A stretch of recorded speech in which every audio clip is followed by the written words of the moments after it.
Afternoon. Thank you very much for tuning into this very topical and very timely AMET webinar. As most of you realize, AMET is an unabashedly pro-American and pro-Israel think tank and policy shop here in Washington, D.C. We meet on an almost daily basis with congressional staffers and sometimes members of Congress themselves, and have actually been called by congressional aide as the go-to people for knowledge about Israel and the Middle East on Capitol Hill. We write and publish timely articles, and it is our privilege to come into your living rooms and offices every week, bringing you the very best and brightest analysts, journalists, and thinkers. AMET is listed by the IRS as a tax-deductible organization with 501c3 status. None of this would be possible without your continuous support.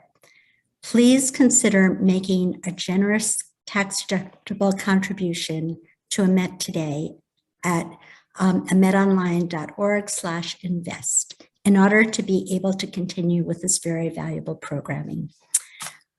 As you all know, it's not easy to be a Jew or a pro-Israel college student on American campuses nowadays. Many of us were deeply dismayed, distraught, and outraged when the Harvard Crimson editorial board decided on April 29th to take a position in support of BDS and in support of Harvard's Palestine Solidarity Committee, a group which just hosted its annual Israel Apartheid Week.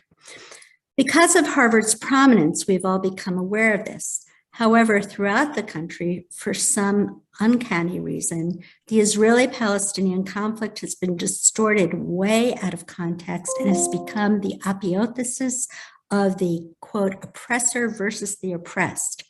Totally pushing aside and ignored are some very real historic facts concerning the many, many generous offers the Israeli government has made to the Palestinians, dating way back as far as 1947, before there was a government of the state of Israel. We now have a situation where it would take up an entire hour to list at least all of the highly biased anti-Israel events around the nation. One can certainly get a glimpse of the enormity of the problem by taking a look at my friend and colleague's amcha.org website, on whose board Richard also serves. And it's my profound pleasure to thank my dear friend Tammy Rossman Benjamin, as well as Richard, for having the stomach and the fortitude to painstakingly document and research all of these events. Richard Cravatts is a national treasure. He is the author of 6 books, including Dispatches from the Campus War Against Israel and Jews, Jew Hatred Rising, The Perversities of the Campus War Against Israel and Jews, and Weaponizing Our Schools, Critical Race Theory and the Racist Assault on America's Students. He is President Emeritus of Scholars for Peace in the Middle East, an organization with over 30,000 members worldwide. It's my pleasure to also let you know that AMET's New York chapter president, board member, and advisory board member, Lori Reagan, is a colleague of Richard's at Scholars for Peace in the Middle East, and there is a great deal of synergy between the two organizations. As a professor over the past 15 years, Richard has taught over 21 courses at 14 universities in Florida and Massachusetts, and has published over 550 articles and book chapters on campus anti-Semitism and the Israeli-Palestinian conflict, campus free speech, terrorism, constitutional law, Middle East politics, and social policy in extremely illustrious places such as the Boston Globe, the New York Times, the Wall Street Journal, Newsweek, Chicago Tribune, too many to mention. In addition, Richard is serving as a board member as a member of the board of directors at the Brandeis Center, another organization that I have the highest of respect for, and is also a board member of the Journal for the Study of Anti-Semitism, and of course, Scholars for Peace in the Middle East, the Amcha Initiative, the Israel Group, Alliance for Israel, and the Florida chapter of the ZOA, and an advisory board member for us at the Endowment for Middle East Truth, among other organizations. So Richard, can you give us an overview? What's happening on American college campuses today? Well, thank you for inviting me today, Sarah. I appreciate it. I'm never thrilled to be giving these talks because the topic is very troubling and worsening, it seems, as time goes by. When I give my speeches about this topic, I always refer as a theme of the talk to the title of the great Melanie Phillips' book, The World Turned Upside Down, because in the conversation, which she calls a dialogue of the demented about Israel and the Palestinians and the conflict that has engulfed those two parties for 74 years at least, she sees that there's a world turned upside down in terms of the victim turning into the bully. And in her England, she has traced the subsuming of Western culture by radical Islam and values from the Middle East and the Arab world, which are in contradiction to the freedoms which we enjoy and cherish in the West. Nowhere is this world turned upside down more evident and more prevalent than on university campuses, which has been the focus of my investigation. As you know, and as Sarah just referenced, the Palestinians have been offered statehood in 1937, in 1947, in 1967, in 2000, in 2005, and on other occasions. And at each instance when they were offered statehood, they walked away from the negotiation table. Why is that? Because the statehood for Palestinians is not the issue. The issue is not creating a new Palestinian state, another Arab nation, another sovereignty ruled by Muslims. The issue is the existence of the only Jewish sovereign state. And that is the target and intention of the radicalism against Israel that is now framed as a human rights narrative. When the Arab world realized that it was impossible to defeat Israel and extirpate the Jewish state through warfare and arms and military might, because they had failed several times to do that, they changed the tactics and now are engaged with the complicity of many of the elites and academics in the West, including the UN and NGOs and other organizations, in what we call the cognitive war against Israel. This is the war of ideas.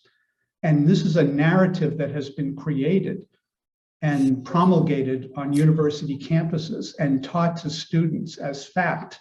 But narratives, as we know, are not facts. They are created stories and interpretations of history and events and facts, manipulated so that the person creating the narrative is put into a superior position.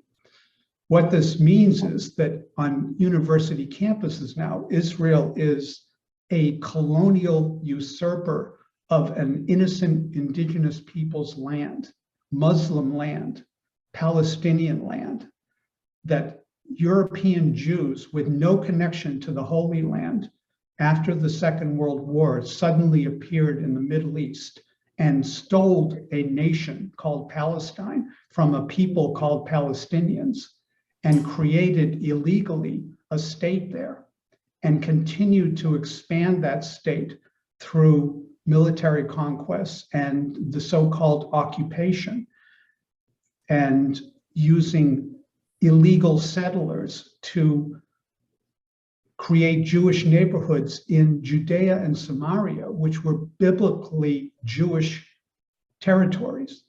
But now Jews are perceived to be usurpers of that land, which is said to be Palestinian land.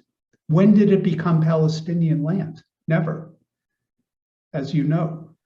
So this is the world turned upside down, where Israel, which was legally established in the same way that Pakistan or any other country was created out of the Ottoman Empire, through the League of Nations and then the United Nations, and has full legitimacy.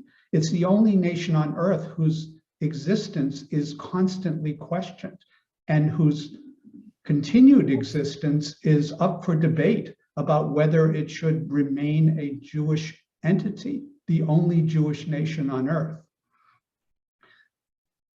The deadly consequences of this narrative is that a whole generation of college students are graduating with the perverse notion that Israel is the main impediment to world peace, that it's a pariah state, that it subjugates innocent Palestinians under an apartheid, racist, oppressive regime, and that Palestinians are deprived of their human and civil rights so that Jews can have a Jews-only entity where only Jews have civil and human rights. Part of the cognitive war and part of the relevance on campuses now, which are race-obsessed, is that Israel is a racist regime. Why is that effective? Why does that resonate with college students? Because there's so much concentration on racism, and coupled with the unfortunate incidents that Human Rights Watch and Amnesty International last year both published reports branding Israel an apartheid nation, that they were systematically and systemically racist in enforcing a form of apartheid, which they created only to define Israel's behavior. And so university students and faculty and departments and academic associations use those reports to justify the demonization and delegitimization of Israel as a racist state. Because racism, as you'll see in one of the slides that I'm going to be reviewing in a few minutes, is considered the ultimate sin of the 21st century.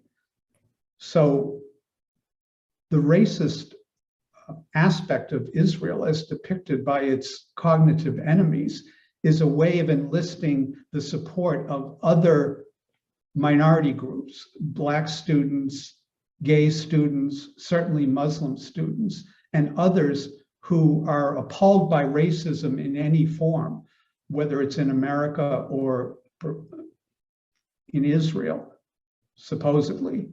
And they use this racist label as a further justification for calling for the end of Israel. And that could either be affected through damaging it economically through boycotts and divestment, or creating a demographic nightmare scenario in which the right of return of 5 or 6 million so-called Palestinians are allowed to come into what is now Israel and reclaim their stolen property and become citizens of Israel. Well, if 5 to 7 million Arabs and Palestinians became citizens of what is now Israel, that would subsume the Jewish character of Israel and destroy it demographically in a way that would extirpate the Jewish state without the use of warfare. The cognitive war against Israel on university campuses comes from many directions. As you'll see in the slides we're going to look at in a moment, some of it comes from student groups, some of it comes from faculty groups and departments that are weaponized intellectually against Israel. Some of it comes from NGOs like Human Rights Watch and Amnesty International. And the difficulty and the problem for Israel is that universities and university professors and intellectuals have credibility. And so if students hear faculty maligning Israel, if they read books and research papers and hear speeches by speakers who are supposed experts on the Middle East, in which Israel is the sole villain, where Israel is responsible for all the maladies of the Middle East, where Israel is singularly demonized for being the sole perpetrator of racism and the lack of human rights and oppression of indigenous people, where it's portrayed as a rogue nation that actually doesn't have any right to even be there. All of that cumulatively creates a state of mind in students who graduate and who become parents and diplomats and politicians and leaders and educators who have a totally different picture of what Israel actually is. This is the danger of it.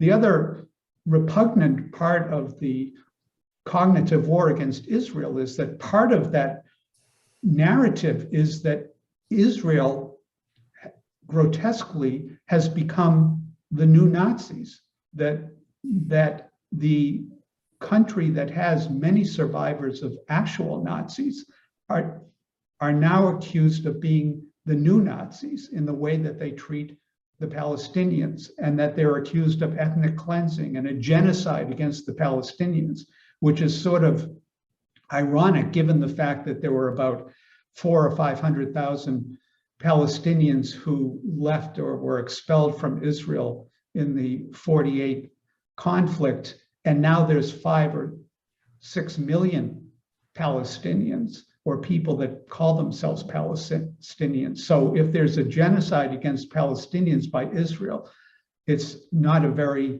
successful effort on Israel's part. This is obviously, as Sarah suggested, a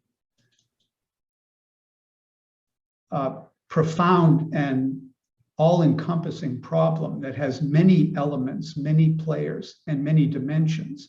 And the fact that I've been writing about this now for 15 years, and that each week we see a new horrible development, tells you how ingrained and how enormous the problem is. So today, given that we don't have an enormous amount of time, I wanted to give you sort of a 30,000-foot look at some of the major tropes and elements of this cognitive war against Israel. The poster that's on the cover slide here is from Israeli Apartheid Week, and this one I think is from a Canadian university where actually Israeli Apartheid Week started.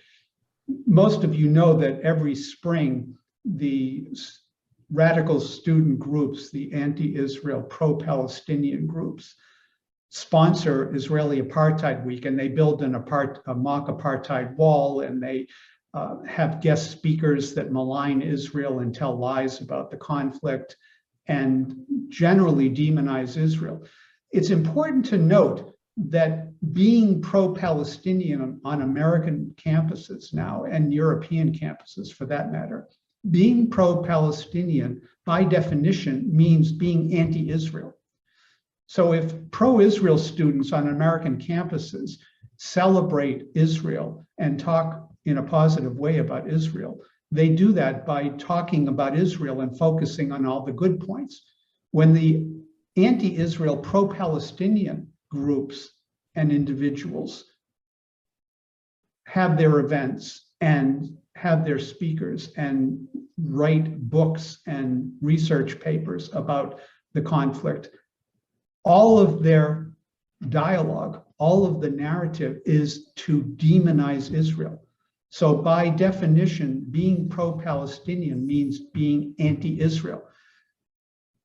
So one would say, if you were actually pro-Palestinian, you might try to encourage the Palestinians, for example, to abandon terrorism and to have textbooks in their schools that have Israel actually on the maps and geography books, and eliminate the pay-to-slay program, where the Palestinians have spent $170 million of aid that they've received to pay the families of martyrs who have murdered innocent Jews in the name of jihad.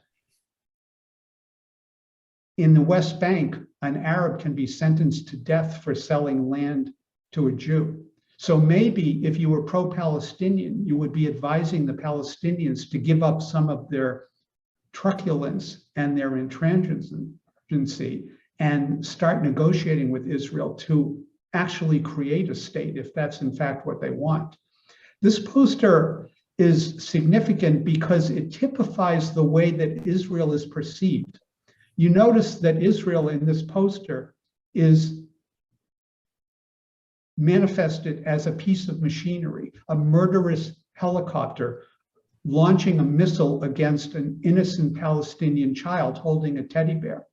So in the narrative that has been created about Israel, Israel is always a mechanized, militaristic, barbaric, murderous force. And the Palestinians are just innocent children holding a teddy bear or throwing little rocks at soldiers. You see that the child's also enclosed in what looks like a concentration camp or a large prison. The idea that Gaza is the world's largest open-air prison, even though, as we know, Israel disengaged completely in 2005 and moved every Jew out of Gaza, including the ones that had already been buried and who were dead, and left greenhouses and successful businesses in Gaza, only to see them be totally destroyed after the disengagement by the Palestinians in their rage. And now Gaza has become nothing more than a launching pad for the 4,000 missiles that came into Israeli neighborhoods with the purpose of murdering Jews in May.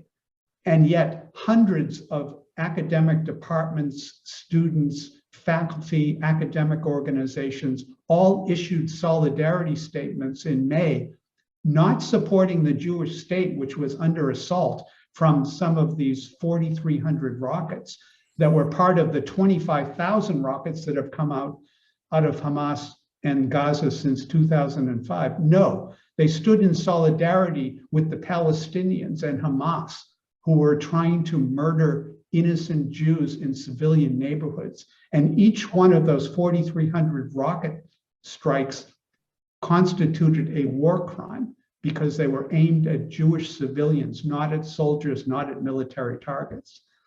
But this idea in this poster, I think, is significant because it gives you a feeling for how Israel is portrayed. Not even a person, just a piece of murderous machinery.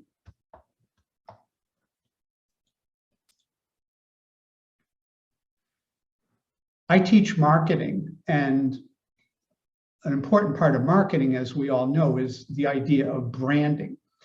And countries also have branding campaigns where they try to attract tourists and businesses and economic development to their countries by showing their good sides. And these are three examples of the way that Israel sees itself, and in many ways, for those of us who have been to Israel, the maxim centerfold was to try to get young men to think positively of Israel by showing women of the IDF who were posing for the magazine. And the others showed that Israel is a place that shares Western values and Western culture and a Western style of life, which is very similar to ours. So that if you're in Tel Aviv and you opened your eyes and didn't know where you were, you might think you were in Miami or some American city. This is the way that Israel is and the way that it tries to brand itself. I have contended that Israel's brand has been hijacked. There's a term called brand hijacking, where the consumers of a brand hijack the branding, and because they love the brand, they promote it in a way that helps Apple computer or Harley Davidson or Mattel Barbie dolls or other brands that have followers that love the particular product and promote it. But if a brand is hijacked by the enemies of the brand, by the competitors, it can be contorted and made into something else.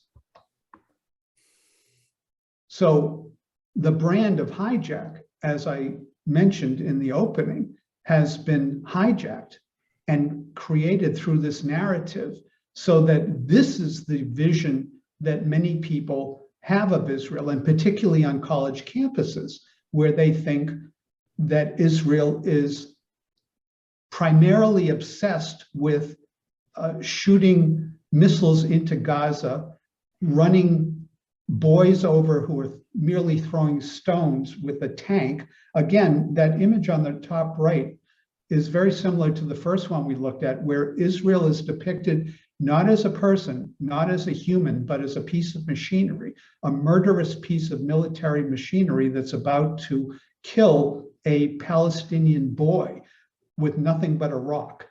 The billboards on the left was something posted which reinforced the same theme, that the at this time it was $3 billion a year given to Israel over 10 years, it would be $30 billion. And the poster is suggesting that all of that aid to Israel is only for the purpose of Israel being able to murder children. So this is the type of blood libel that has always been weaponized against Jews, with the idea that Jews liked to kill Christian children in the Middle Ages for their blood to make matzah or for other sinister purposes, that Jews are somehow subhuman. And now that blood libel has been grafted onto the Israeli-Palestinian conversation, so that you have images like this where an innocent Palestinian has to go through a checkpoint, or a boy has to go in front of a tank. Of course, missing from this is the same thing that was missing from the Harvard Crimson editorial that Sarah mentioned at the opening, that there's no context, there's no explanation for the reason why there is a wall in the first place. Why are there checkpoints?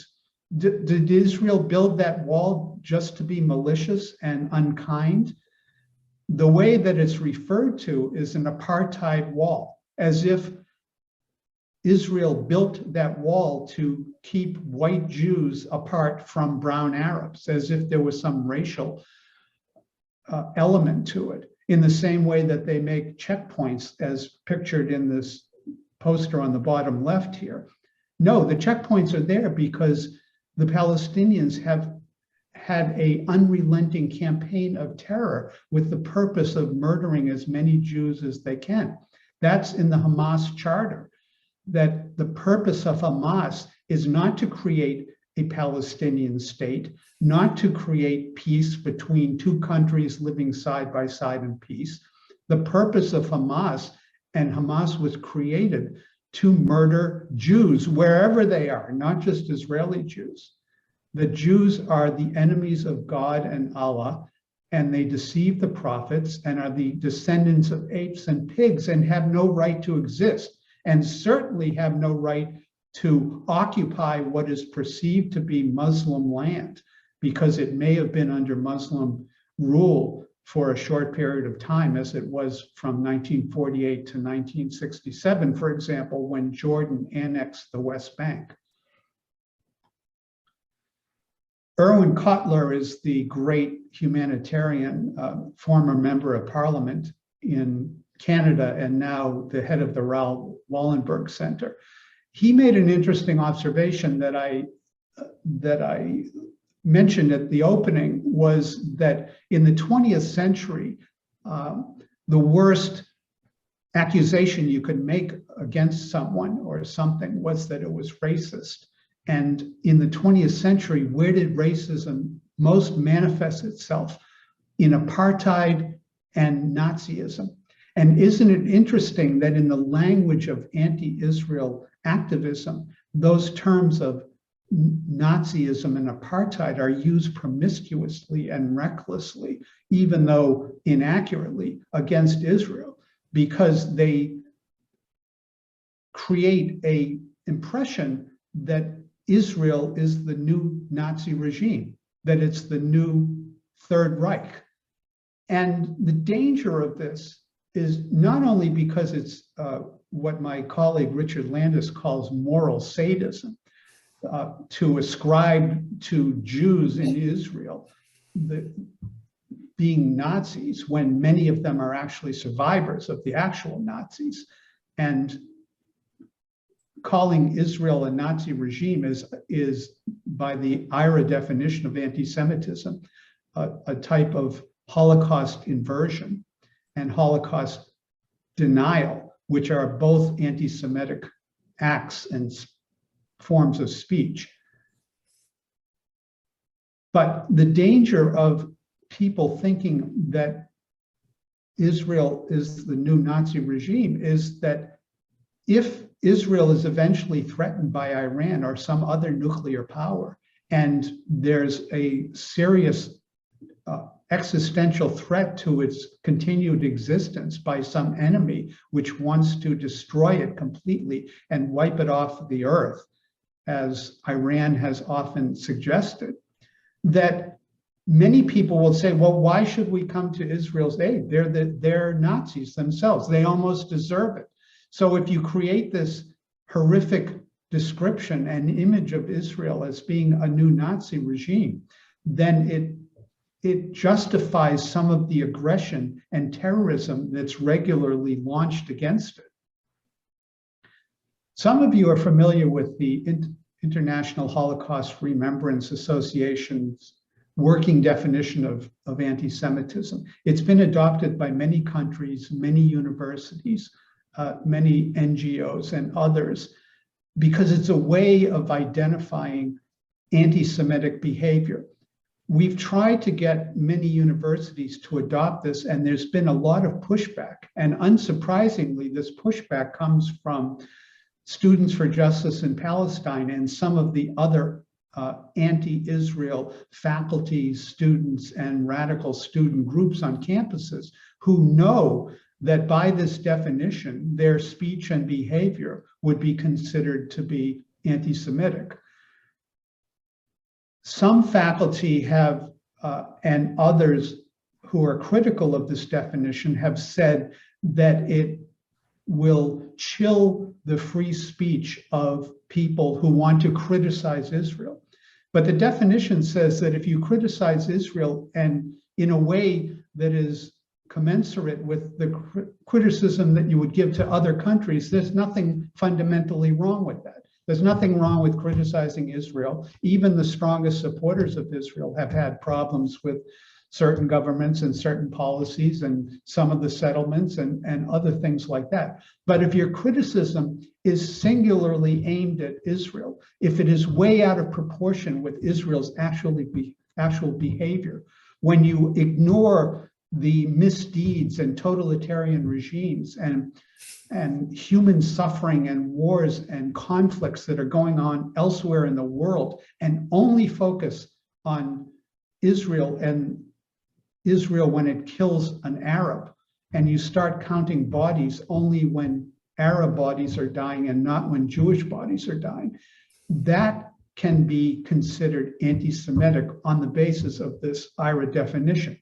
The definition doesn't criminalize that speech.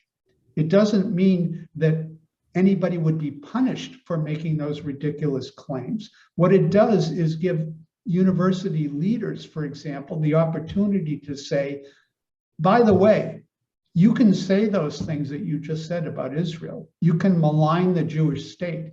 You can call it the new Nazis and all of those other litany of slanders and libels that you've been launching against Israel. You can say it, but we want you to know that by this definition, which has been widely accepted, you are being anti-Semitic. You can say it and you can continue to say it, but you're on notice. And it gives university administrators who have had a very difficult time actually trying to determine what is and what is not anti-Semitic behavior, the opportunity to stand up and say, as a university, we disavow this speech and behavior. We're not going to prevent it. we're not going to punish it, but we are calling it out for what it is. And we want the perpetrators of this to understand what they're doing. Students for Justice in Palestine is the most successful and most frequently visible group on campus. They have over 200 chapters around the country, and they are singularly responsible for promoting these BDS resolutions, which are pushed through student governments, which ask student governments to sign solidarity statements supporting the Palestinian cause, that call on their respective universities to divest from companies like Grumman and Raytheon and others that do business with Israel or supply the Israeli military machinery and technology. They are the ones that have Israeli Apartheid Week every year and invite guest speakers who make these repulsive comparisons of Israel to Nazis and consider them to be thieves of Muslim land and all of the litany of lies that we've mentioned before. The danger of them is not only that they're corrosive, and as I said, all of their activism is focused on slandering and weakening and demeaning Israel. None of their activity is focused on actually helping the Palestinians in any way or doing anything on behalf of the Palestinians. The whole Palestinian cause is really about destroying Israel. It's not to create the Palestinian state. That's a fable that's believed by many in the West who want to believe the best of the Palestinians, but the Palestinians have shown that they have no interest in statehood. They only have an interest in destroying the Jewish state. And Jewish students are facing an onslaught from Students for Justice in Palestine and the Muslim Student Association and others who have as their sole role to harm the Jewish state and to make Jewish students on campuses feel ashamed if they are supporters of Israel, because in the minds of the anti-Israel folks, they are racist. They are colonial, apartheid promoters of ethnic cleansing and stolen land, and they're supporting an illegitimate state and all of those other tropes that we've been discussing. The other danger of this group, besides the fact that they're incredibly annoying and have a repulsive and very dangerous tactical approach, which includes shouting down pro-Israel speakers and making life on campus very difficult for pro-Israel people, is that the ANCA initiative has done reports which show that the mere presence of Students for Justice in Palestine shows that there's an increase of anti-Semitism on campuses. And it's not the classic anti-Semitism of swastikas and neo-Nazi type of anti-Semitism that we grew up with. It's the new anti-Semitism, which is hatred of the Jewish state, hatred of Jews through Israel, so that anti-Semites today conveniently can be anti-Semitic without appearing as such, because they can say, oh, no, I have no problem with Jews. It's only the Jewish state that I abhor and want to destroy. Only that state, no other state. I wanted to show you this very short clip because it also brings out some of the malignancy and lethality of the anti-Israel, pro-Palestinian movement on American campuses. And imagine, if you will, when you're listening to this, that this was a white supremacy student group, assuming that they could ever be recognized on an American campus, which they never could. It's hard enough for even Republicans to get a student club, let alone white supremacists. But let's assume for the moment that a group of white students who believed in promoting the white race were on campus and were screaming, send them back to Africa, or string them up against Black people or gay people or Muslims or Hispanics or any minority other than Jews. And you'll realize how extraordinarily grotesque and deadly this rhetoric is in this short clip. I want to be known that we here in Berkeley support the Intifada. Intifada, Intifada, we support the Intifada. Intifada, Intifada. Intifada,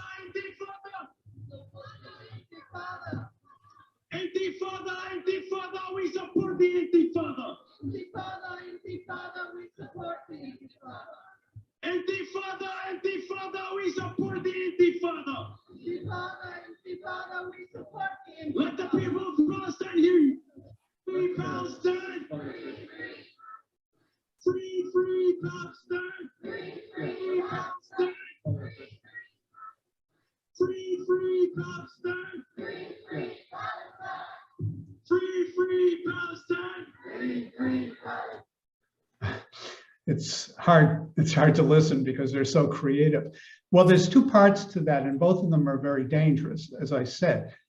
What is the Intifada? The Intifada, the first Intifada in 2000, as you know, resulted in the murder of thousands of innocent Jews, Jewish civilians, not soldiers.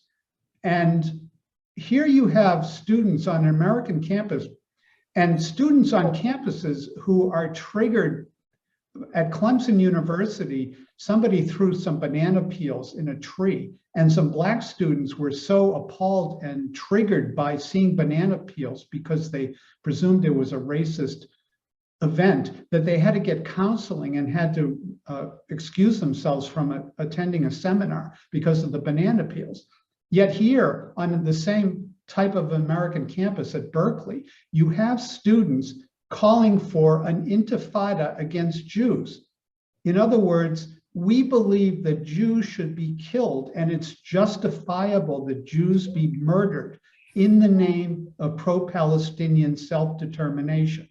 That's a pretty profound and horrific thing to think about, that American students who, if you talk to these people, they are the most tolerant and woke on these campuses. They're the ones that care most about human rights and about minorities and about the oppressed. But when they're talking about Jews and Israelis, they don't even mind if those people are murdered in the name of pro-Palestinian self-determination. That's a horrifying thought. I could see if this was a Hamas rally in Gaza, but to think about it happening on an American campus tells you how this cognitive war is so poisonous and dangerous and toxic. The other chant in there was about free, free Palestine. Palestine will be free from the river to the sea. What does that mean? That means from the Jordan River to the Mediterranean Sea. Palestine, a nation which never existed, will be free. It will be free of Jews in Israel because the land between the Jordan River and the Mediterranean is where modern day Israel is. So in the minds of these deranged student activists, Palestine is going to be reclaimed at the expense of Israel and its 6.8 million Jews, who presumably will have to either go elsewhere or will be slaughtered when Palestine is liberated, as if there was a country called Palestine ever lived in by Palestinians. Sarah, would you like to open it up for questions now? Yes, thank you so much for that excellent, very comprehensive, compelling, and deeply concerning presentation, Richard. So it's now my real honor to introduce you to my hero, Hussein Abu Bakr Mansour, who has withstood and overcome a childhood where this kind of anti-Semitic indoctrination was in the very oxygen that he breathed. And Hussein will be fielding the questions. Hussein? Thank you very much, Sarah, and thank you very much, Richard, for such a timely presentation. As you may imagine, we received actually a flood of questions. This is something, I think this is now one of the main concerns of the Jewish community in the United States and the science community as a whole, as it rightly should be. So we received a lot of questions. I can already tell we're not going to have enough time to go through all of them, so I apologize in advance. But I'm actually going to go ahead and start with, I think, an important question that it's on the mind of a lot of people, and we received it a few times. Where should I send my grandchildren to school? People are worried, and rightfully should be. I just graduated myself from George Washington, and I think people should be worried about the future of their children, grandchildren, these schools. Where should they go?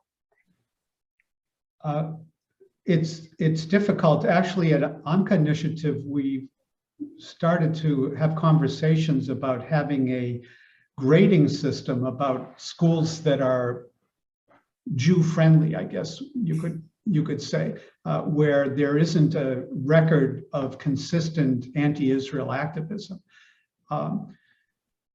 It depends on the student. You know,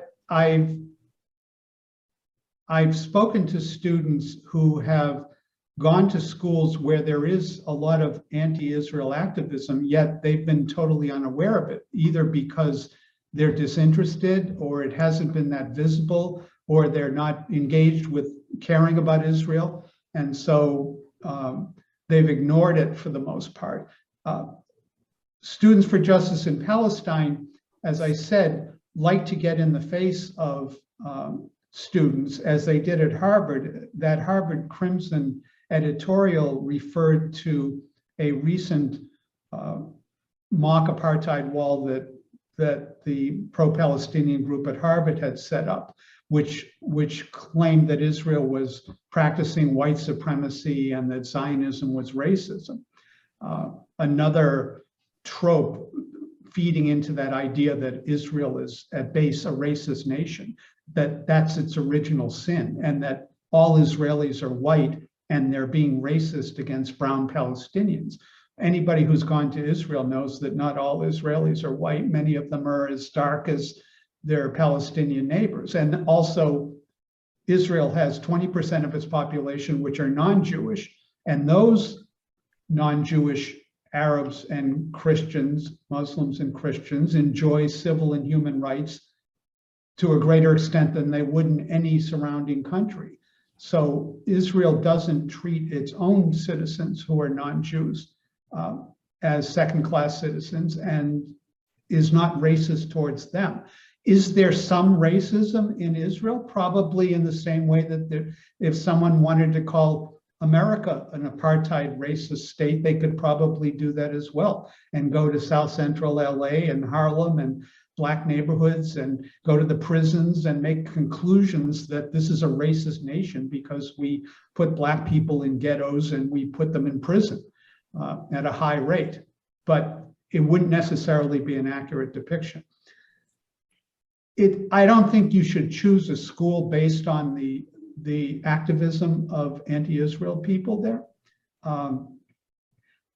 The mistake that Jews have made, Jewish students have made, in my estimation, is, as I mentioned earlier, when Jews celebrate Israel, they do it by talking about the good qualities of Israel and folk dancing and eating hummus and having fun, or talking about the great technological and other advances and the Nobel Prizes and all the good features about Israel. When the Palestinians talk about it, they're more theatrical and they're building mock apartheid walls and they're maligning Israel. That's their whole shtick. That's all they do. That's all they care about. There's nothing they can say good about the Palestinian cause, which is exactly why they don't talk about it. They just talk about the evils of Israel.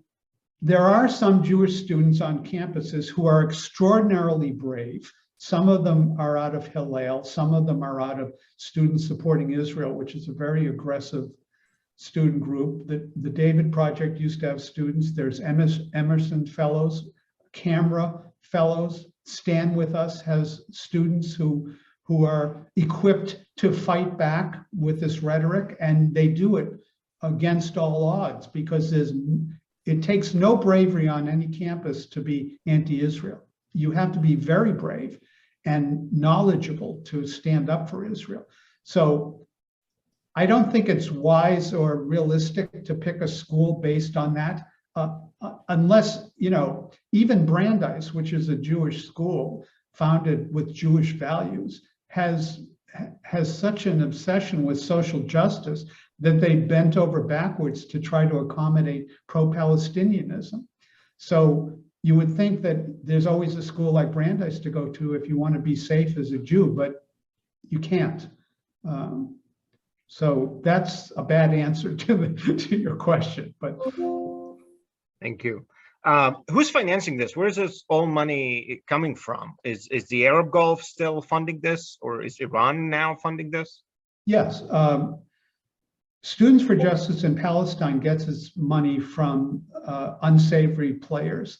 Qatar and the Gulf states have given hundreds of millions of dollars to American universities, 20 million to Harvard, 20 million to Georgetown. Now at Georgetown, the Middle East Studies Centers there under John Esposito is, in the thrall of Arabism and Islamism, and he's never seen any jihad that bothered him in any way. So does that money influence attitudes? Of course. If you're endowing a professorial chair at Columbia, which has the Edward Said chair, where Rashid Khalidi is, Obama's old buddy, though the Middle Eastern studies programs at Georgetown and Columbia and elsewhere are post-colonial, anti-American, anti-Israel, often anti-Semitic enclaves, which are obsessed with the Palestinian cause and the maligning of Israel and focus solely on that. And much of their support comes from Gulf states and Ben Khalil, the Saudi prince, who endowed some major research centers. And that, of course, influences the kind of conferences they have, the kinds of books that are published out of that center, the kinds of faculty that are hired. You're certainly not going to be hiring a professor that's pro-Israel at a Middle Eastern studies centers that's been endowed by an anti-Israel benefactor. Thank you. But these are schools. How about the movements itself? For example, SGP. Do they get their money also from this, or do they get the money from sources that are internal to the community, the Muslim community in America? So CARE, American Muslims. Is there also this connection? We're not entirely sure. Some student groups get money from student funds at their respective universities Right. so that they can hire speakers. Right.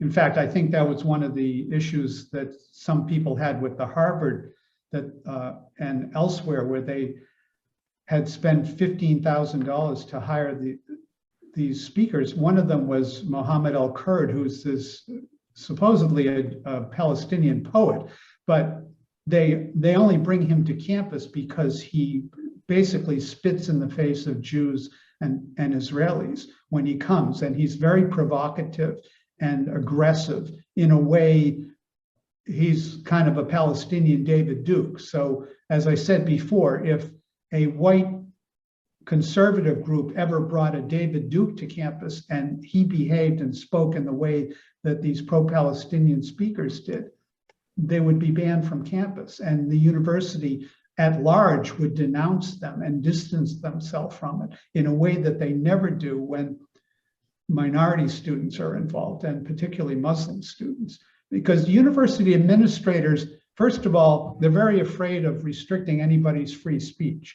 So that's the primary concern at universities, that unless someone is saying something that's criminal or inciting imminent violence, you pretty much can say anything you want on the university campus.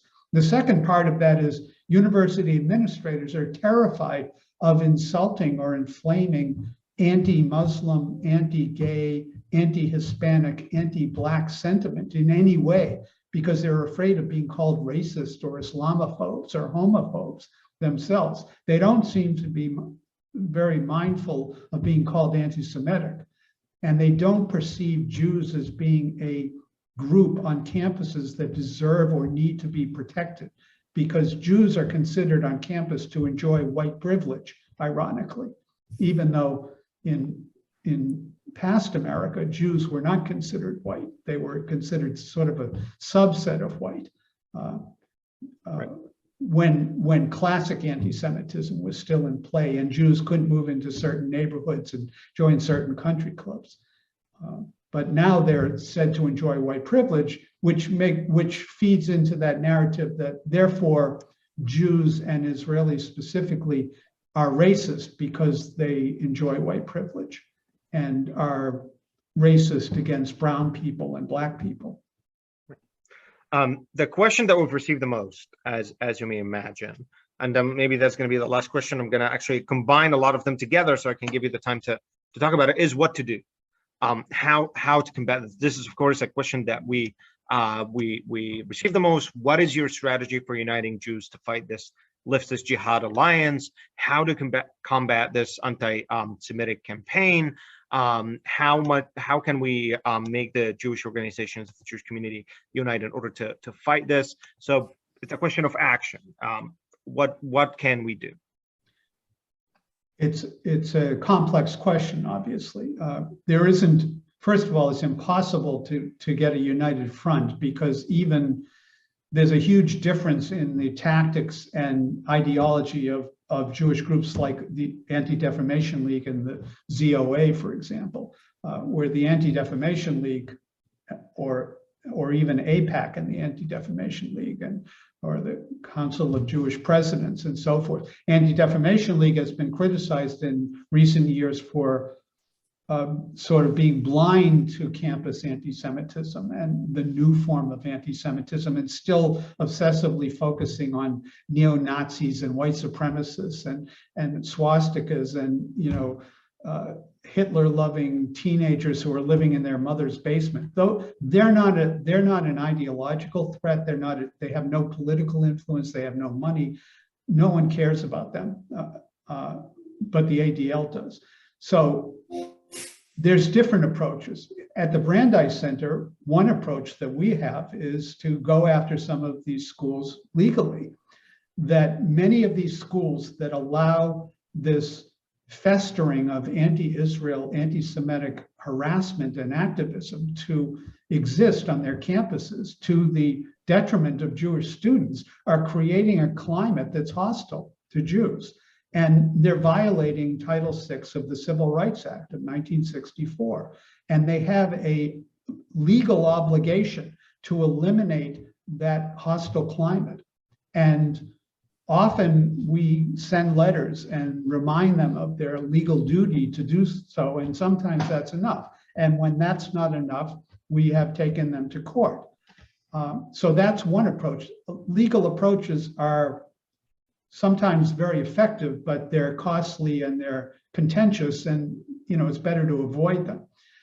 The other part of it is equipping Jewish students and other supporters of Israel on campuses to be able to talk back to this radicalism. Because as I mentioned, much of this radicalism is based on a contortion of facts. It's based on fantasy. It's based on a omission of serious points of history and current facts on the ground. And it's based on a narrative that has nothing to do with reality. So that Jews and other supporters of Israel on campus who are able to stand up at student governments when they're trying to pass a BDS resolution, or who can write articles to the Harvard Crimson when an editorial comes out like it did a few weeks ago, they can, at least at their respective university, kind of balance the scales a little bit. The other very effective thing that graduates of universities can do, and I have a colleague who's a graduate of Tufts, who's an activist, a pro-Israel activist, who's horrified at the way that Students for Justice in Palestine at Tufts has taken over that university and poisoned the whole atmosphere. He's a donor to Tufts, and he has gone to the administration and the director of development and made it clear to them that unless they do something about this horrible situation on campus that's reeking of radicalism and anti-Jewish sentiment and that's harassing Jews, he's not going to give any more to his university. That's a very effective way to get the attention of university administrators. They don't want to be bothered by students complaining, but they will listen to donors. And if it hits them in the pocketbook, or if they're hit by a legal action, that can make universities change their behavior or pay more attention to it in a way that's good. Even if it's only getting university presidents or deans of students to adopt the IRA definition of anti-Semitism that we talked about earlier, so that at least they have a tool where they can stand up and be on the right side of history and be on the moral right side by identifying anti-Semitism when it exists on their campus and calling out the perpetrators of it.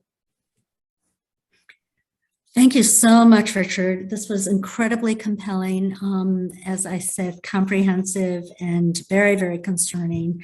I applaud you for your amazing work and for the work of all of the other boards that you sit on. We would, again, like to encourage all of our listeners in order for us to be able to continue this excellent programming, to please make a contribution to amedonline.org/donate.